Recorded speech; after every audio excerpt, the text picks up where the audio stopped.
j'avais 12 ans, ma tante avait hérité d'un vieux refuge de montagne en Suisse, situé à quelques kilomètres d'un ancien tunnel ferroviaire désaffecté. C'était un endroit isolé, enseveli sous la neige pendant presque toute la saison hivernale. Le genre de lieu où le silence est si profond qu'il en devient lourd. Ce refuge était rustique, sans réseau, sans télé, juste un vieux poêle à bois et une radio à pile qui crépitait plus qu'elle ne diffusait. C'est dans cet endroit que j'ai vécu quelque chose que je ne peux toujours pas expliquer. Cette année-là, mes parents m'avaient envoyé passer 2 semaines avec ma tante, le temps qu'ils règlent des affaires à l'étranger. Elle était gentille, passionnée de photographie animalière, et passait ses journées à pister les traces de cerfs et de renards dans la forêt environnante. Moi, je passais mon temps à lire, dessiner, ou marcher dans la neige avec des raquettes qu'elle m'avait prêtées. L'unique route qui menait au refuge contournait un tunnel fermé depuis des décennies, creusé dans la montagne. Il avait été scellé après un effondrement, mais la légende locale disait que des gens s'y étaient réfugiés pendant la guerre, et qu'on n'en était jamais ressorti. Un après-midi, alors que le soleil commençait à se coucher derrière les sommets, j'avais décidé de m'approcher du tunnel. Il neigeait légèrement et l'air était chargé d'humidité glacée. En approchant de l'entrée, je vis que le mur de pierre censé le bloquer avait été partiellement dégagé. Quelqu'un ou quelque chose avait poussé les pierres de l'intérieur, laissant un passage étroit, suffisant pour qu'un enfant ou une personne mince puisse s'y faufiler. Je me souviens avoir senti une tension étrange dans mes épaules, comme si mon corps avait compris avant moi que je devais faire demi-tour. Mais j'étais jeune, curieux, et surtout, je voulais prendre une photo pour l'envoyer à mes parents. Je suis donc entré. Le tunnel était obscur, glacé, mais pas totalement silencieux. Un écho lointain résonnait, presque imperceptible, comme un souffle ou une respiration lente. Je n'avais pas de lampe, juste l'écran allumé de mon vieux téléphone. J'ai avancé sur quelques mètres, mes pas résonnant comme des coups sourds sur la neige tassée. Puis je l'ai vue. Une silhouette, accroupie contre le mur du tunnel, immobile. Elle ne bougeait pas, mais j'ai eu la sensation immédiate qu'elle savait que j'étais là. Mes jambes se sont figées. Je n'arrivais pas à bouger, ni à crier. Puis, lentement, la silhouette s'est levée. Elle était grande, trop grande. Son dos était arqué, sa tête penchée sur le côté, et ses bras semblaient presque toucher le sol. Elle n'avait pas de visage visible, seulement une masse sombre comme un voile détrempé, collée à un crâne trop long. Elle a commencé à avancer vers moi sans faire de bruit, ses pieds glissant comme sur de la glace. Je me suis retourné en hurlant, trébuchant dans la neige, les mains écorchées contre les pierres froides. Je suis sorti du tunnel en courant, tombant plusieurs fois jusqu'à retrouver le sentier. Ma tante m'a retrouvé près de l'entrée, couvert de sang et de neige, hurlant comme un possédé. Elle m'a cru attaqué par un animal sauvage, jusqu'à ce que je commence à parler de la chose dans le tunnel. Elle a blêmi. Elle m'a dit, en me serrant fort contre elle, que jamais, jamais, je ne devais retourner là-bas. Ce soir-là, elle a verrouillé toutes les portes et mis la radio à fond pour couvrir le silence. Mais même avec la radio, on entendait parfois des pas, lents, irréguliers, comme si quelque chose errait dehors. Quelques jours plus tard, des agents de la voirie sont venus inspecter l'entrée du tunnel. Elle avait été totalement rebouchée. Aucun passage, aucune trace que des pierres avaient été déplacées.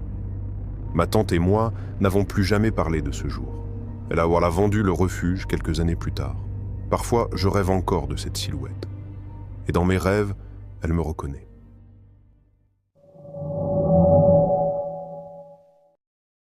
Mon frère et moi avions trouvé ce petit boulot de saison dans une station de ski au sud de la France, en plein cœur des Alpes.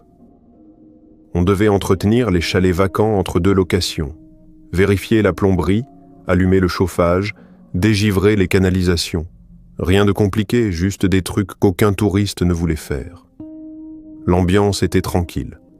On travaillait le matin, On skiait l'après-midi, et le soir, on buvait du vin chaud avec d'autres saisonniers dans une salle commune glaciale.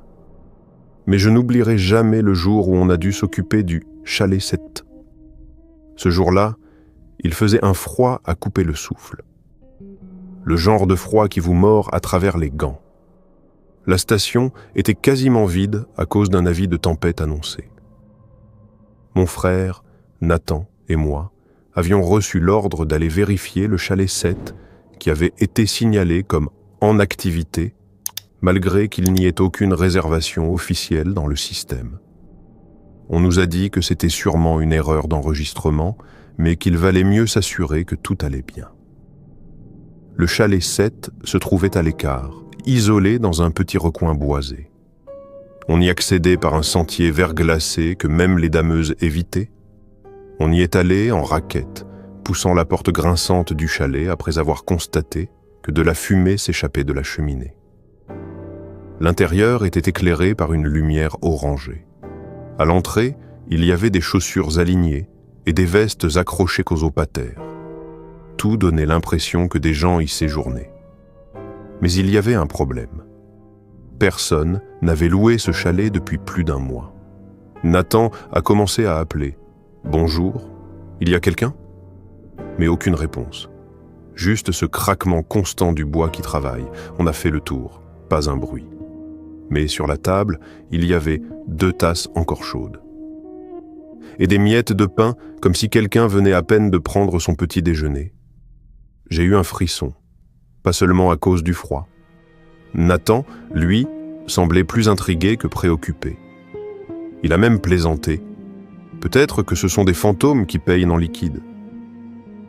Il est monté à l'étage pendant que je restais en bas à prendre des photos pour le rapport. Puis, il m'a appelé. Sa voix avait changé de ton. Je suis monté à mon tour. La chambre du fond était ouverte. Sur le lit, il y avait des sacs de voyage ouverts. Et au mur, des photos accrochées avec du fil. Ce n'était pas des décorations, c'était des photos de nous. Prises à notre insu dans la station. En train de travailler, de marcher, de discuter avec des collègues. Certaines prises depuis une grande distance, d'autres visiblement depuis l'intérieur des chalets. Sur une des photos, j'étais en train de dormir sur un canapé dans la salle commune. C'était impossible. Il n'y avait aucun appareil photo visible, aucun déclencheur automatique, rien. Juste ces photos imprimées sur papier glacé, accrochées avec soin. Nathan est devenu pâle. Il a commencé à jurer, à vouloir décrocher les photos et les brûler, mais j'ai préféré qu'on parte d'abord et qu'on prévienne la direction. On a fait demi-tour, mais au moment de descendre l'escalier, le craquement du plancher s'est fait entendre en bas. Quelqu'un ou quelque chose était entré. On s'est figé, pas un mot. Puis une voix, rauque, presque murmurée, a résonné « Pourquoi vous êtes là ?» Nathan a saisi mon bras et m'a tiré vers l'arrière. On a pris la sortie de secours qui donnait sur le balcon, glissant dans la neige en contrebas. Le vent hurlait. On s'est mis à courir à travers les arbres, les raquettes à la main, trop paniqués pour les enfiler. Quand on s'est retourné, une silhouette était apparue à la fenêtre du chalet. Elle nous regardait, immobile. Pas de traits visibles, juste une présence noire. Quand on est revenu à la base, le chef de station a refusé de nous croire. Pour lui, c'était une mauvaise blague ou une hallucination collective due au stress. Le lendemain matin, on est retourné là-bas avec 2 autres techniciens. Le chalet 7 était complètement vide. Aucun sac, aucune photo, aucun signe de présence. Mais il y avait une chose étrange. Dans la neige autour du chalet, il y avait plusieurs paires d'empreintes de bottes qui entraient dans le chalet, mais aucune qui en sortait. Depuis ce jour, j'ai changé de métier. Je ne veux plus jamais monter dans une station, ni entendre parler d'un hiver dans les Alpes. Je ne sais pas qui ou quoi était dans ce chalet, mais il savait qui nous étions, et ça suffit à me glacer le sang à chaque fois que j'y pense.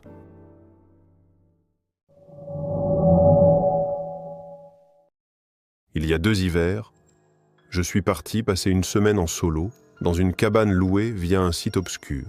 Un truc très minimaliste, sans voisins, sans réseau, entouré de sapins gelés et situé en bordure d'un lac recouvert de glace. Je venais de traverser une période particulièrement pesante, une rupture difficile, un burn-out latent. Je cherchais un isolement total, le genre d'endroit où personne ne pourrait me joindre, où le silence pouvait enfin remplacer le vacarme permanent de mes pensées. La cabane était minuscule mais fonctionnelle. Un poêle à bois, un lit grinçant, une table bancale, une lampe à pétrole. C'était parfait. La première nuit, le froid était si sec que chaque inspiration me brûlait les sinus. Mais étrangement, je me sentais apaisé. Jusqu'à ce que je me réveille, vers 3 heures du matin, avec cette sensation étrange qu'on m'observait. J'ai regardé par la petite fenêtre givrée, mais tout ce que j'ai vu, c'était une silhouette debout, au beau milieu du lac gelé, immobile. Impossible de savoir depuis combien de temps elle était là. J'ai pensé à un randonneur, un pêcheur sur glace, peut-être un skieur de fond. Mais il était 3 heures du matin, et il ne bougeait pas. J'ai refermé les rideaux, le cœur battant. Au matin, je suis sorti sur le ponton qui donnait sur le lac. Il n'y avait plus personne, bien sûr, mais dans la neige, il y avait des empreintes de pas qui partaient du centre du lac jusqu'à la cabane. Et aucune trace de retour. Je suis resté figé pendant un moment, essayant de trouver une explication logique. Peut-être des anciennes traces laissées par moi-même? Non. Les pas étaient plus grands, plus espacés. Ils ne m'appartenaient bien pas. J'ai pris une pelle et j'ai effacé les traces sans trop réfléchir, comme si les voir disparaître allait aussi effacer la sensation de malaise qui m'envahissait. Les nuits suivantes, les choses se sont intensifiées. Chaque nuit à la même heure, je me réveillais en sursaut. Et chaque nuit, la silhouette était de retour. Parfois un peu plus proche, jamais en mouvement, toujours figée, comme une statue posée sur la glace. J'ai commencé à dormir avec un couteau à portée de main, même si je savais que ça ne servirait à rien contre ce que c'était. Je n'ai jamais vu son visage. Seulement une forme humaine, haute, mince, vêtue d'un manteau sombre qui ondulait malgré l'absence de vent. Le 5e jour, j'ai décidé de partir plus tôt. J'ai fait mes valises dès l'aube. Mais en sortant, ma voiture ne démarrait plus. La batterie semblait morte, gelée. Le câble de secours n'a servi à rien. Et mon téléphone était sans réseau, comme prévu. C'est là que j'ai entendu les coups contre les murs de la cabane. 3 coups sourds, puis un silence. J'ai cru devenir fou. J'ai couru autour du bâtiment, rien. Pas une âme. J'ai passé cette journée en alerte constante, barricadé à l'intérieur. À la tombée de la nuit, j'ai fermé tous les rideaux et me suis assis près du poêle avec un hachoir de cuisine serré contre ma poitrine. Mais le sommeil m'a emporté malgré moi. Je me suis réveillé au son d'une respiration, pas la mienne, lourde, rythmée. À l'intérieur, la cabane était plongée dans le noir. La lampe s'était éteinte, le feu était mort. J'ai retenu mon souffle, puis j'ai senti le bois du sol craquer sous un poids lent, mesuré. Quelqu'un marchait vers moi. Je n'ai pas bougé. J'ai gardé les yeux fermés. Et là, tout près de mon oreille, une voix a murmuré « Tu m'as vu ». Je ne me souviens pas de la suite. Je crois que j'ai perdu connaissance. Le matin, la cabane était vide, la porte grande ouverte. Et sur la table, un objet qui n'était pas là avant, une vieille photo noire et blanc. Elle représentait la cabane en hiver. Devant, un homme seul, debout sur le lac gelé, me fixant droit dans l'objectif. Au dos, une date, janvier 1952. Je suis finalement parvenu à redémarrer ma voiture avec l'aide d'un randonneur croisé par miracle en fin de journée. J'ai quitté cet endroit en silence, sans jamais me retourner. Quand j'ai raconté cette histoire à un collègue, il m'a dit qu'un homme s'était autrefois noyé dans ce lac après avoir chuté dans une fissure de la glace. on n'a jamais retrouvé son corps. Certains disent qu'il erre toujours, incapable d'accepter sa mort. Qu'il revient hanter ceux qui osent briser son silence. Depuis, je ne dors plus près des fenêtres. Et je ne regarde jamais un lac gelé la nuit.